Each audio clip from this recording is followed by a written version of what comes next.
త్రిమూర్తులలో ఒకడు సృష్టికారుడు. బ్రహ్మదేవుడికి ఆలయాలు తక్కువగా ఉండడానికి కారణం ఆయనకు సరస్వతీదేవి శాపం ఉందని పురాణాలు చెబుతున్నాయి. ఈ శాపంతోనే పుష్కర్లోని ఆలయం తప్ప మరెక్కడ బ్రహ్మ ప్రధాన ఆలయాలు లేవు. ఆయన తన సృష్టిలో భాగంగా సరస్వతిని తిరస్కరించడం, అతి విశ్వాసం చూపించడం వంటి కారణాలతో ఆయనకి ఆలయాలు లేవని పురాణ కథనాలు వివరిస్తున్నాయి. అయితే ఆంధ్రప్రదేశ్లోని గుంటూరు జిల్లాలోని చేబ్రోలులో బ్రహ్మదేవుడి ఆలయం ఉంది. ఈ ఆలయం ఎందుకుంది, దాని వెనక గల కారణాలు తెలుసుకుందాం. శ్రీ చతుర్ముఖ బ్రహ్మలింగేశ్వర దేవస్థానాన్ని శ్రీ రాజా వాసిరెడ్డి వెంకటాద్రనాయుడు బహదూర్ కాలంలో 18వ శతాబ్దంలో ఈ ఆలయాన్ని కట్టారంట. ఎందుకంటే ఆ కాలంలో దొంగతనాలు, దారిదోపిడీలు బాగా జరుగుతున్నాయంట. దీంతో ప్రజలందరూ వెళ్ళి రాజావారికి మొరపెట్టుకోక దొంగల్ని పిలిపించి మీరు ఈ పద్ధతిని మార్చుకోమని హెచ్చరించారట. అయినప్పటికీ వారు మాటకు వినకపోయేసరికి కొందరు దొంగల్ని పిలిచి అన్నదానం పెట్టి అందులో విషం కలిపి చంపేశారట. మరికొందరిని శిక్షించారట.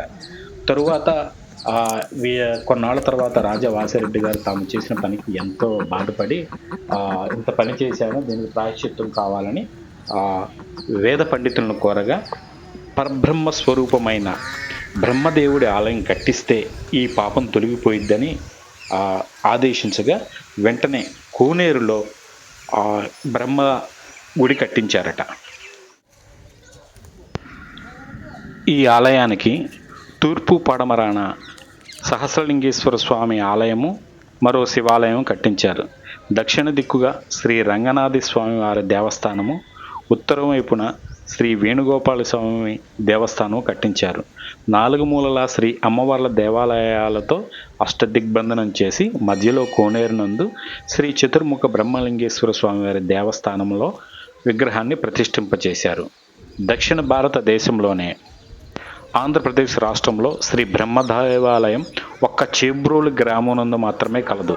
రాజస్థాన్ రాష్ట్రం నందు గల పుష్కర్లోని శ్రీ బ్రహ్మ దేవాలయం ఉంది.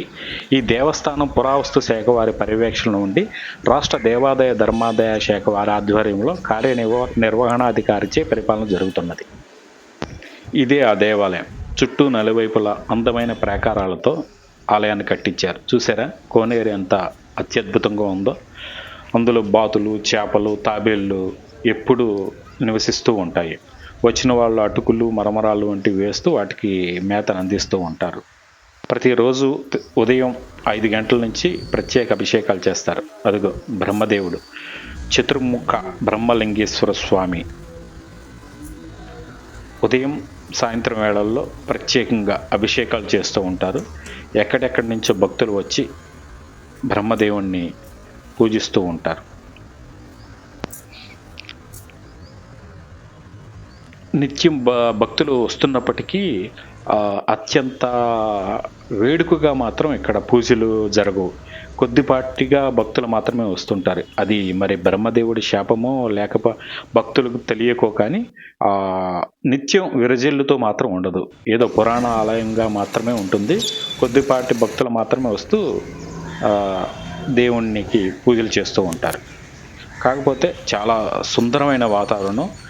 చేబ్రోలు సెంటర్లో బస్సు ఆగితే నడకదారిలో వచ్చేయచ్చు అనమాట. చాలా తక్కువ దూరమే.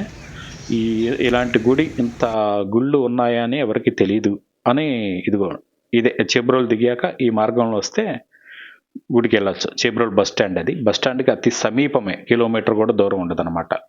పొన్నూరు నారాకోడూరుకు మధ్యలో, అంటే పొన్నూరు గుంటూరుకు మధ్యలో ఈ ఊరు ఉంటుంది.